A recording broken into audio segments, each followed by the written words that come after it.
Donc bonjour à tous, ceux qui sont en direct avec nous et les très nombreux qui sont en replay qu'on salue également. On est malgré tout tous ensemble donc pour le 19e épisode déjà des Learning Happy Hours de cette saison 4 en webconférence. Vous savez tous couper vos petits micros si vous faites du bruit. Il y aura donc qui reste 6 épisodes jusqu'à juillet. Et aujourd'hui, donc, on va regarder des produits, des startups, un peu de marché de EdTech, de la lecture, l'événement de mars qui a un petit complément, et puis un save de dette. Alors, par quoi on va commencer? C'est quelque chose qu'on se gardait sous le coude depuis longtemps. Et en fait, EduCapital, c'est le premier fonds français dédié au secteur de l'éducation et de la formation, qui va, ça fait à peu près une année qu'il est en train d'être constitué, qui va être annoncé très bientôt, d'ici la fin du mois ou début du mois prochain. C'est avec des fonds français. Ils vont avoir entre 40 et 70 millions d'euros pour financer des projets sur le secteur de la formation et de l'éducation. Euh, voilà, c'est quelque chose qu'il faut souligner parce que c'est pas une émanation de la Caisse des dépôts, c'est pas une émanation d'une entreprise qui cherche à diversifier ses activités, c'est un vrai fonds constitué en partant de zéro. Alors, ce qui est très sympa, c'est de voir que effectivement c'est un fonds français sur ce secteur-là, et que la mise de départ est assez intéressante, entre 40 et 70 millions d'euros. C'est pour financer aussi du capital d'amorçage, ce qui devient extrêmement rare. Donc voilà, c'est une petite bonne nouvelle pour le secteur de la formation professionnelle et de l'éducation, avec un fonds dédié à cette chose-là. Alors, il ne faut pas se cacher derrière l'intention de ce fonds, c'est favoriser l'émergence de start-up et de nouvelles entreprises, mais il semblerait que ça soit aussi une activité assez spéculative, c'est la deuxième bonne nouvelle, et que les perspectives de, de sortie par rapport à l'entrée soient plutôt attirantes.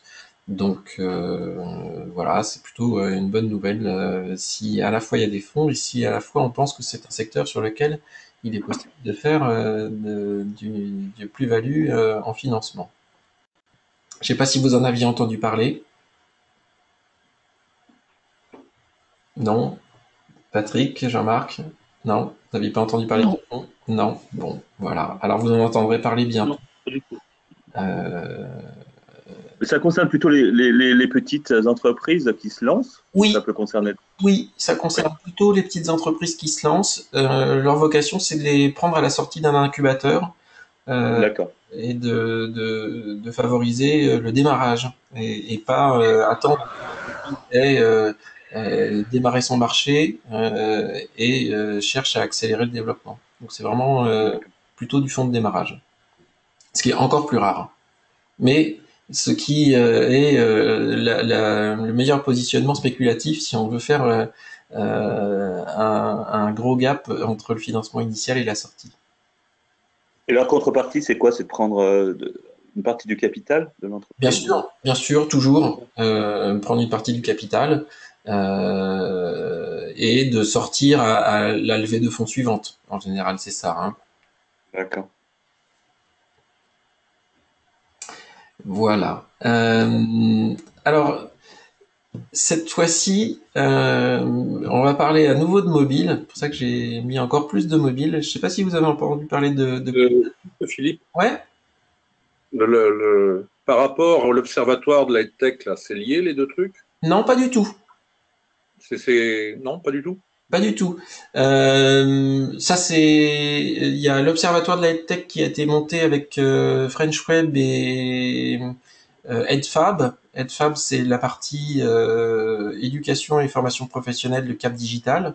Et les deux l'ont fait donc, un observatoire des entreprises de la EdTech. Et là, c'est juste un fonds, mais il n'y a pas de liaison entre les deux. Ok.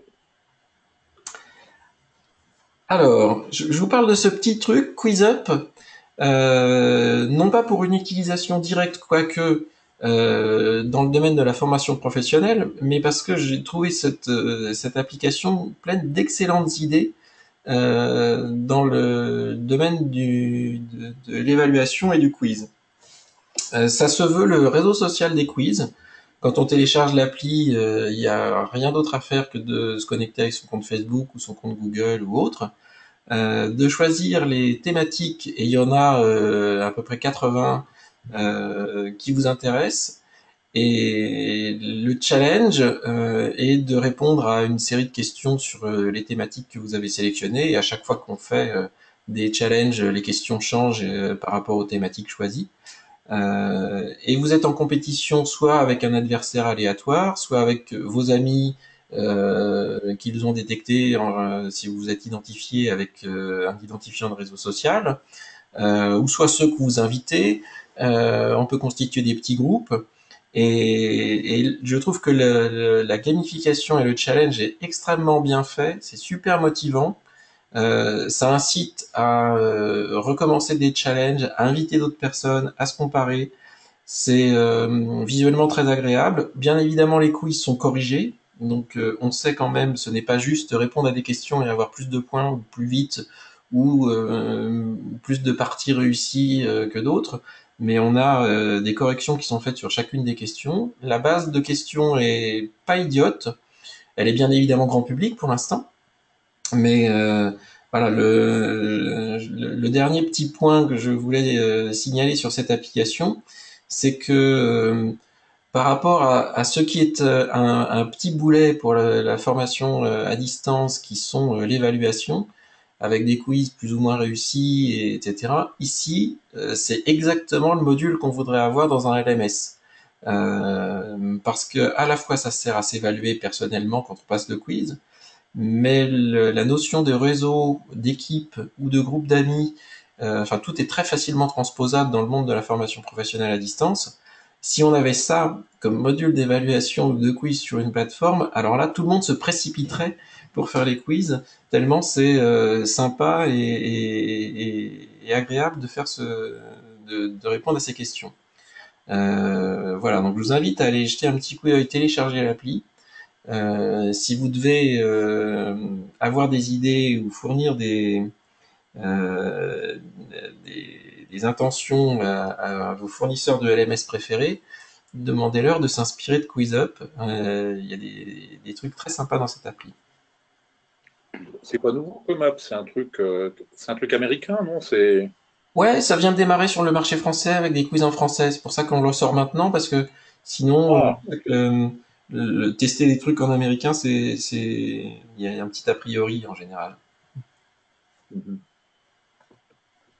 Et c'est une app unique, c'est une application unique. Tout à fait, Tu l'installes pour Duolingo et terminé. exactement.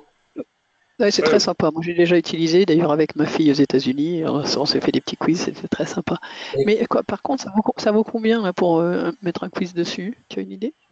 alors pour Regardez l'instant, ça. c'est pas leur modèle. C'est eux qui proposent les batteries de quiz. Mais il est fort à parier qu'ils aient la même trajectoire que Biddies. Biddies, ils sont partis de cette même idée, proposer des batteries de quiz, etc., des challenges. Puis après, assez rapidement, ils se sont dotés d'un outil qui permet de composer des quiz, etc. Puis après, ils ont élargi le domaine du quiz à des micro-modules de formation, et maintenant ils sont tout à fait dans la cible professionnelle comme un outil permettant de créer des contenus de micro-learning. Moi, je trouve qu'il y a tout ce qu'il faut derrière ça pour à s'attaquer effectivement à la cible de la formation professionnelle avec un back-office de création de quiz, et voilà. En tout cas, que ça soit cette appli ou une autre, je trouve que c'est ça qu'il faudrait avoir dans un LMS pour la partie évaluation. aïe. Laisse-nous rêver, oui. Parce que donc la dimension réseau social, c'est qu'après, quand on a fait des parties sur des quiz communs avec d'autres personnes, on peut chatter, se poser des questions, répondre à des interrogations qu'on a sur les questions, sur les thématiques. Enfin voilà, je pense qu'ils ont tout compris de ce qui faisait l'intérêt de s'évaluer avec leur appli.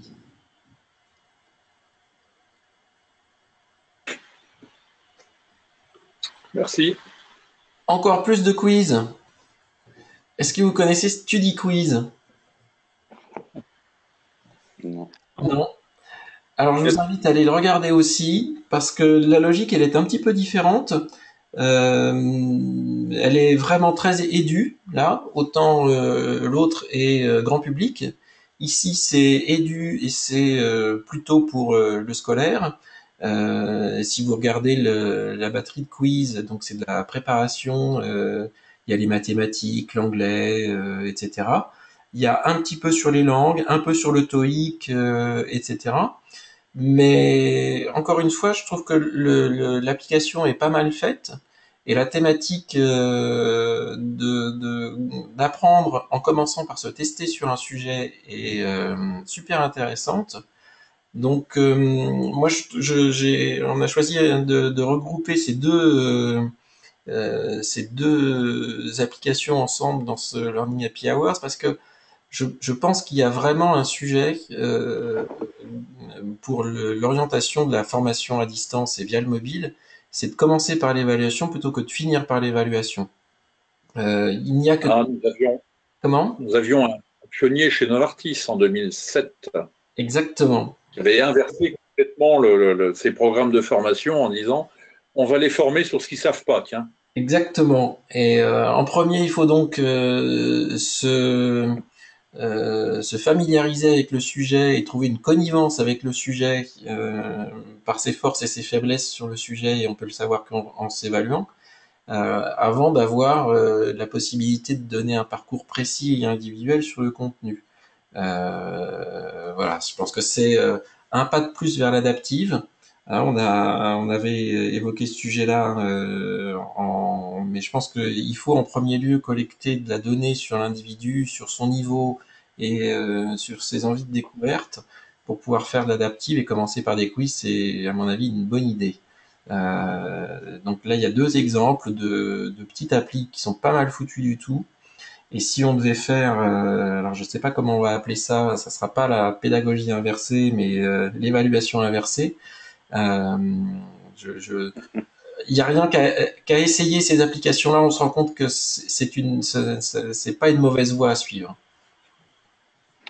Il serait Par intéressant. contre, il faut du temps pour évaluer. Enfin, pour tester tout ça, il faut avoir du temps, hein, parce que ça n'arrête pas. Des nouveaux produits tous les jours. Ouais. Alors c'est pour ça que bon, nous on essaie d'en faire une petite sélection, mais je trouve que Ouais. s'il y avait un organisme de formation qui avait la bonne idée de faire quelque chose comme ça avec les soft skills, bah, ça serait pas idiot, parce que quand on regarde le nombre de téléchargements de ces applis, c'est pas anodin, c'est très important, et la frontière est extrêmement faible à s'évaluer en maths ou en anglais ou en géographie par rapport à s'évaluer sur sa capacité à Mm. prendre la parole en public, à gérer ses émotions, à manager, Mm. voilà. Donc, je pense que le grand public est un salarié, quel qu'il soit, Mm. serait tout à fait client de ce genre de contenu, d'autant plus si on a une base de questions qui est pas idiote et qu'on a quelque chose d'assez gamifié et d'assez social comme l'application d'avant. Euh, Mm. Mm. Moi, je pense que ça serait pas une grande prise de risque pour un organisme de formation que de se lancer là-dedans, d'autant plus que constituer la base de quiz ou faire un partenariat avec une des très nombreuses applications qui existent, ça doit pas être très coûteux.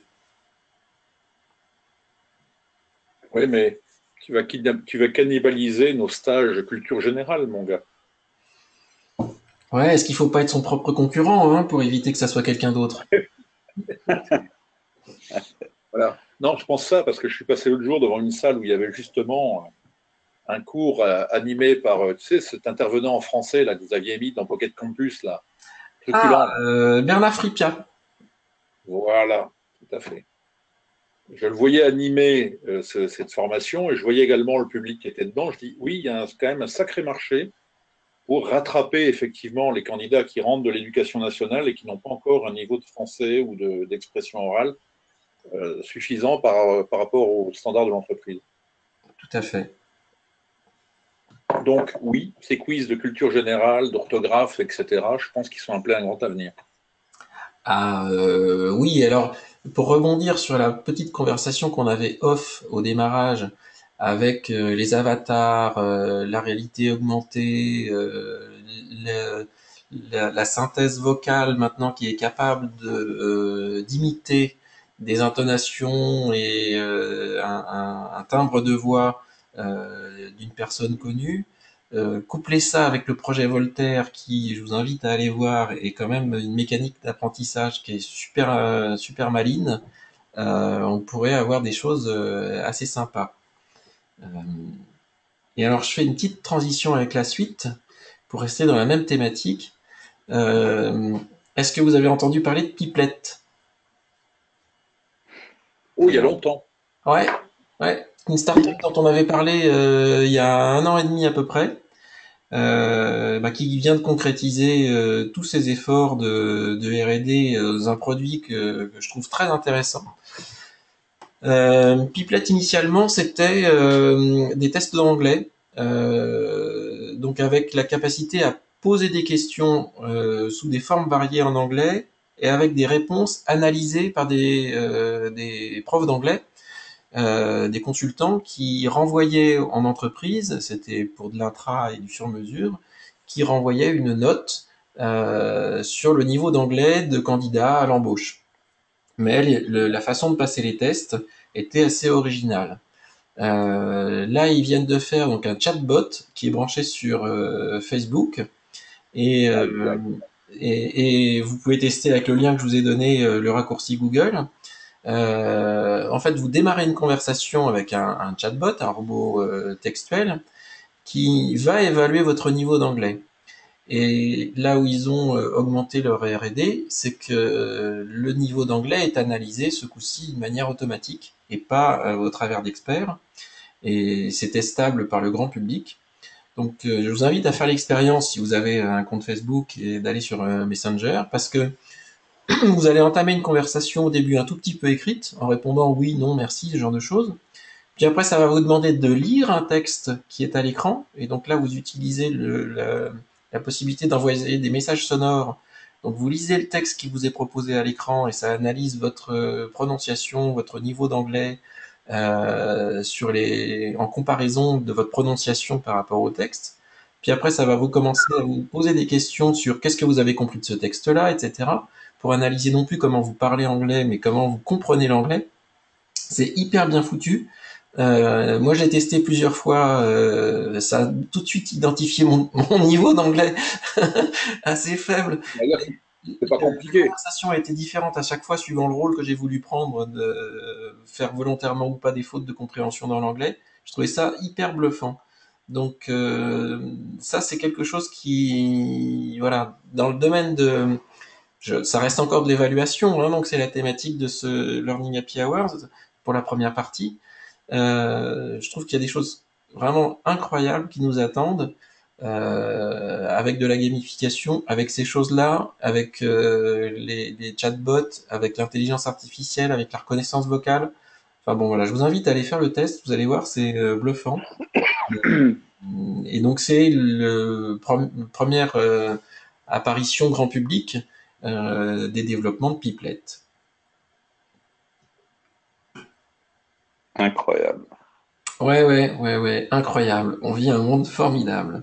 Non, je pense qu'il nous attend des choses et assez intéressantes. Euh, ce qui m'amène, et je reviens sur la première appli que je vous ai montrée en disant si vous aviez des suggestions de développement à faire à vos fournisseurs de LMS préférés, qui m'amène à nous poser des questions sur l'avenir justement de ces LMS. Est-ce Tout à que fait. les acteurs ont bien compris la direction vers laquelle il fallait aller? J'ai l'impression que non. Est-ce que les acteurs vont avoir, les éditeurs de LMS, l'ouverture d'esprit de s'associer avec d'autres personnes qui iront bien plus vite qu'eux et bien mieux qu'eux dans certaines directions pour enrichir leur LMS plutôt que d'être toujours en retard, faute de moyens ou de compétences sur certains sujets. Là, je connais la réponse. Là, je connais Non. déjà la réponse. Ouais. C'est Euh, bon. voilà. Donc, Là, alors que c'est comment tu veux faire sortir un développeur de sa tranchée, quoi. Alors que si on veut avoir un vrai avenir des LMS vers tout ce qui nous paraît ici très intéressant comme piste et comme développement, si on veut pas avoir se creuser un écart trop important entre ce qui est accessible dans le grand public comme expérience de formation ou d'évaluation et ce qu'il y a dans le monde professionnel de proposer, c'est aux acteurs de LMS de proposer des solutions qui technologiquement avancent et avancent vite. Euh, voilà. Nous sommes d'accord. On parlera plus de petite canne. Le temps que Tin Can arrive, on n'aura plus de plateforme. Je sais pas. Bon, voilà. Euh, alors un peu de lecture pour faire la suite avec ce que je vous évoquais là sur les bots. Il y a un livre blanc qui est sorti qui n'est pas un livre blanc sur les chatbots en formation, mais qui est un livre blanc sur le chatbot marketing. Cependant, que ça serve à faire une conversation avec un client qui a une expérience d'achat ou que ça soit avec un interlocuteur qui a des problématiques de formation, tout ça est assez transposable pour comprendre les mécaniques de fonctionnement des chatbots. Il y en a pas mal qui sont sortis. On a sélectionné celui-là parce qu'il a une approche assez didactique sur le mode de fonctionnement des chatbots, ce que c'est, ce qu'on peut en attendre, ce qu'on peut faire avec, et puis surtout un classement, une typologie des chatbots. Donc quatre types, le conversationnel, machin, etc. Vous regarderez ça dans le livre blanc. Je vous ai mis le lien pour le télécharger, euh, qui permet de savoir ce qu'on pourrait envisager d'ajouter, soit à des modules de formation ou soit à des plateformes. J'y reviens pour faire en sorte que la façon d'interagir, puisque le chatbot n'est rien d'autre qu'une interface de conversation avec un robot logiciel, comme on peut avoir des interfaces graphiques et ergonomiques d'utilisation de LMS ou d'accès à du contenu de formation. Hein. C'est juste une interface différente. Mais cette interface peut avoir, et vous essaierez le test d'anglais, une incidence sur l'engagement et la motivation bien différente de celle qu'on connaît habituellement. Donc voilà, si vous vouliez avoir quelques infos avant le Learning Happy Hours qui sera dédié à ce thème-là, il y a un petit livre blanc qui est bien fait à ce sujet. Je sais pas Ah, si vous il y avez fait a, une expérience il y a en une session, il y a une session dédiée là-dessus. Super. ouais.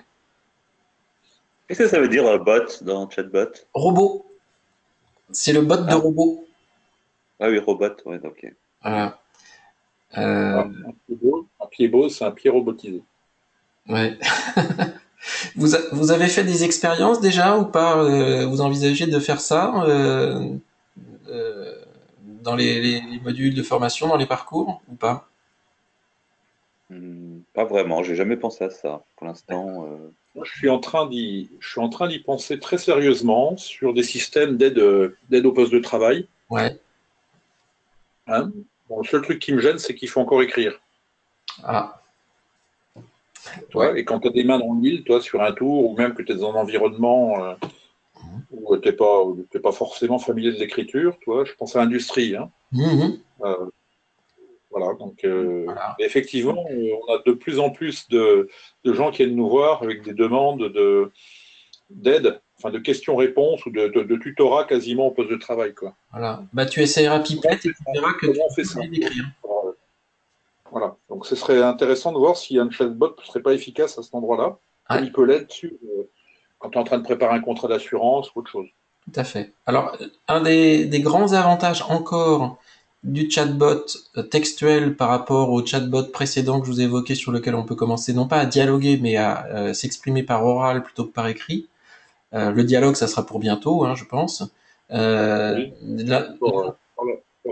Si on pense à Siri, effectivement, c'est voilà. Et l'avantage du textuel, c'est qu'effectivement, ça ne fait pas de bruit.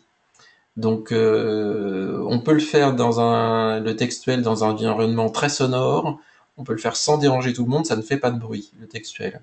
Et c'est un des éléments, le fait que le chatbot avec lequel on parle a très peu d'usage pour l'instant, comme Siri, ce qui est pas parce que Siri est idiot et fonctionne mal, c'est parce que parler à son téléphone, ça paraît assez crétin, et on a toujours un peu de pollution sonore qui fait que Siri a du mal à nous comprendre.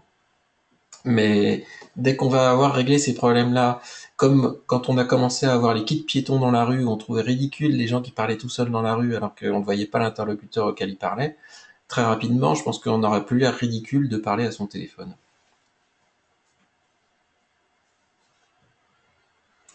OK, téléchargé. Alors, un peu plus de lecture. Il y a un hors-série de Sciences et Vie qui vient de sortir sur les neurosciences. Si le sujet vous intéresse, Ah, allez-y.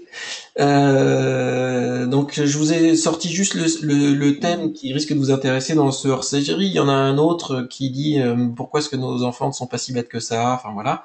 Alors on tape facilement sur l'école et sur le niveau de nos enfants qui en sortent.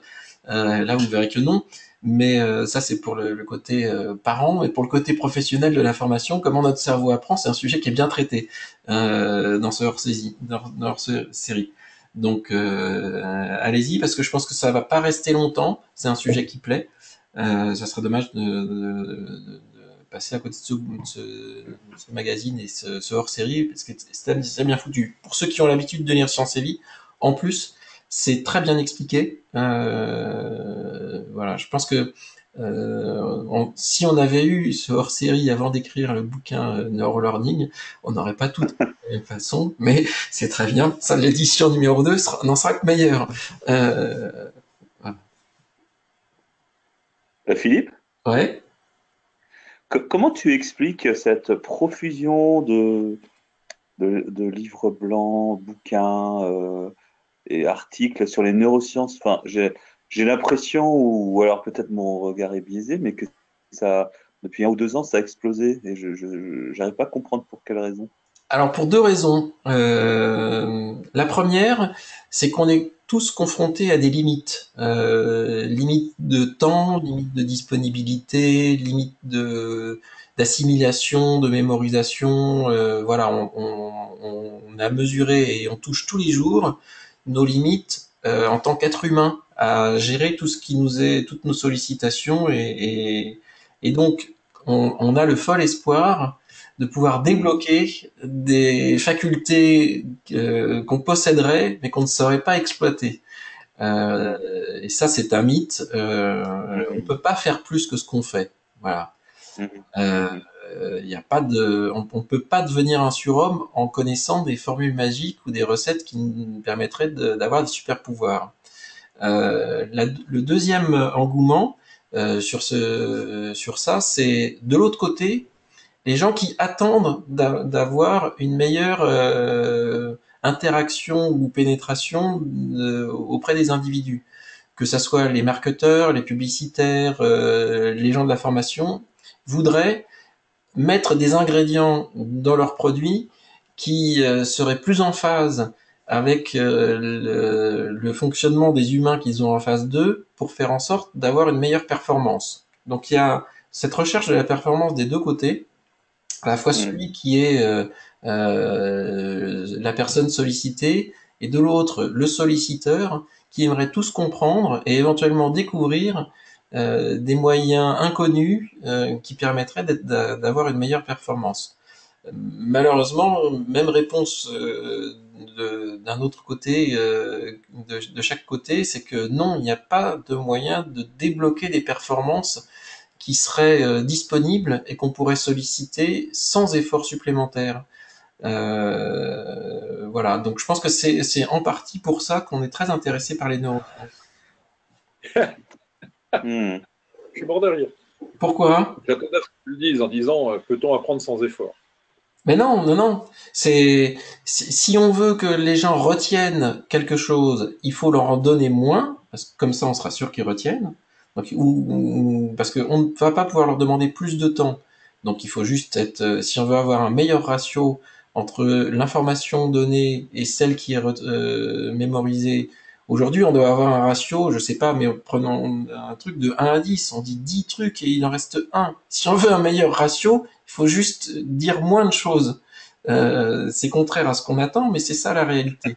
Et à l'inverse, si on veut être plus performant en formation, il faut consacrer du temps à se former. Hein, on peut pas se former juste en ayant l'intention d'être formé. Il faut s'arrêter de faire des choses et il faut se former.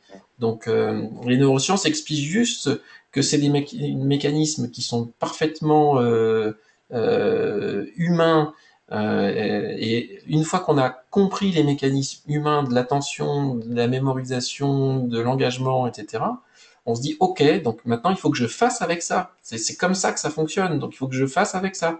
Mais ça va pas m'expliquer des choses qui auraient été inexploitées pour l'instant et qui me donneraient une performance supplémentaire sans effort supplémentaire.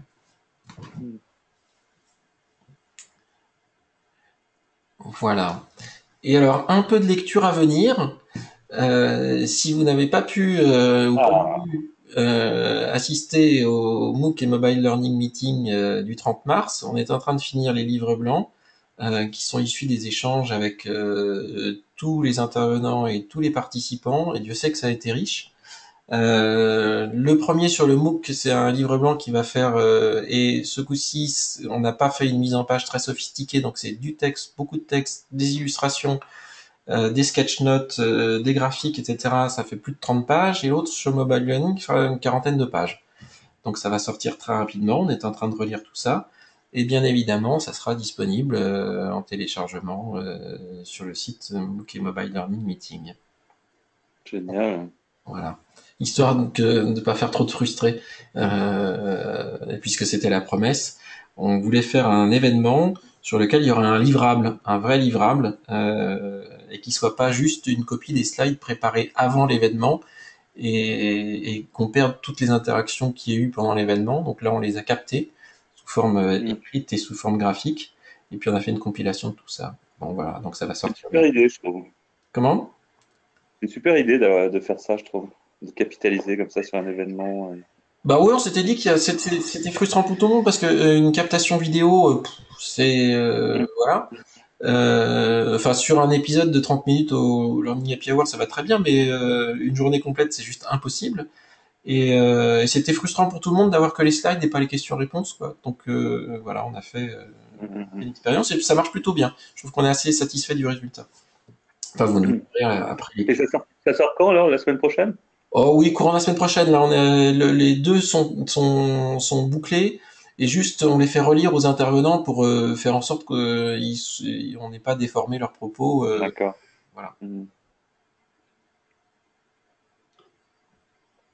Ben voilà, on a fini. Une trentaine de minutes sur ce sujet-là. Merci de. J'avais un petit scoop, Vas-y. peut-être, si je peux ajouter, Ouais, ouais. parce que en fait, c'est à propos de Klaxoon. Oui, Tu en avais parlé, tu sais, la loupe. de la sortie. Voilà, non, pas de la loupe. Alors, je pensais pas à la loupe, Une mais version je 2 de la pensais box. voilà, je pensais au nouveau. Ah, c'est pas une nouvelle version, c'est un nouveau produit. Ouais, Enfin, ils appellent ça. Ce sera pas accessible avec la même URL. Ce sera New Klaxoon. Enfin, voilà. ouais. Et ça sort le 2 mai. D'accord.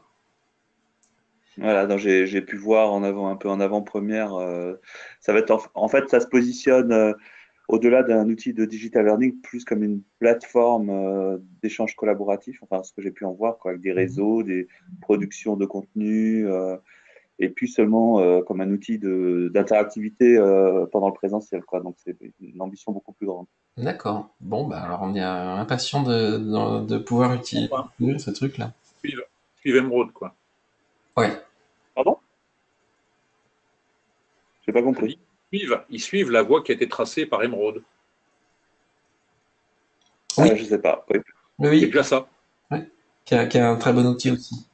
Assez peu connu. Il y a un bon outil, mais un marketing un peu faiblard, je trouve.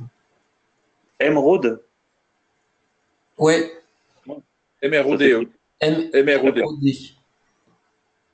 D'accord. Merci. Voilà, donc on se retrouve mardi prochain pour le 20e épisode qui sera Touche pas à mon bot et dédié donc à tous les chatbots et on rentrera dans le détail avec des exemples de comment ça marche, de ce qu'on peut envisager d'en faire en formation, les limites actuelles et ce qu'on peut envisager à l'avenir de l'utilisation des bots. Voilà. Eh ben merci de Si tu veux, Philippe, je te prêterai mon chat pour animer ta session aussi sur la vidéo. Comment? Si tu veux, je te prêterai mon chat pour animer ta vidéo. Je pourrais faire intervenir le mien aussi, mais bon, Ah ben voilà, très bien. comme les chats, ça ne se dresse pas, le résultat est pas... Et moi, je pourrais vous prêter notre robot chez CSP. On a un robot. Comme ça, il y aurait le chat et nous, on a le robot. Vous avez lequel? Celui d'Awabot? On a le. Comment il s'appelle? Mince. Non, c'est un truc américain. Mince. La marque. Attends, non, c'est pas Single. C'est. Oh, je me souviens même plus de la marque. D'accord. Bon, Non, ça, je l'ai plus en tête, ça y est. ok, c'est pas grave. Ah, tu vois, c'est un robot de téléprésence. D'accord. Tu vois ce dont c'est. Ah ouais, c'est génial. Ça, c'est la téléprésence avec les robots, ça marche en 15 secondes. Tout le monde pense, tout le monde a cru est vraiment persuadé de discuter avec quelqu'un en face. Ouais. Il faut effectivement vivre cette expérience mais elle deviendra significative. Enfin, ça prendra de l'essor à partir du moment où on arrêtera de les appeler robots. Ce ne sont pas des robots. Tout à fait. Ouais, bah nous, on lui a donné un nom, nous, c'est Ney. Ouais. N-A-Y. Voilà. Ce serait intéressant de faire peut-être un Happy Learning Hours là-dessus, je trouve. Ouais. Alors, on va dire dans un an ou deux, quand on aura la possibilité d'avoir pour pas très cher des lunettes de réalité augmentée, on pourra faire une téléprésence virtuelle incrustée dans le décor. On est, il ne faudra peut-être pas attendre un an, mais Ouais. le temps, si ça baisse quand même, parce qu'il faudrait qu'on s'équipe. Oui, c'est le jour-là, ce sera bien. Voilà. Bon, on va pas Ça sera traiter dans ton salon. la semaine Et prochaine ce on soir, mais ira une bière virtuelle. ok. Eh ben, merci beaucoup. Excusez-moi, c'est Double de nom. Voilà, Double. Ah, Double d'accord. Robotique. Ok. Bon, voilà. Alors, comme vous êtes chez vous, break. Bonne soirée. Toi aussi, merci beaucoup. Et à Au revoir, un verre. À bientôt. À la tienne. merci. Bonne soirée. Ok, Et c'est ciao. l'heure de l'apéro, effectivement.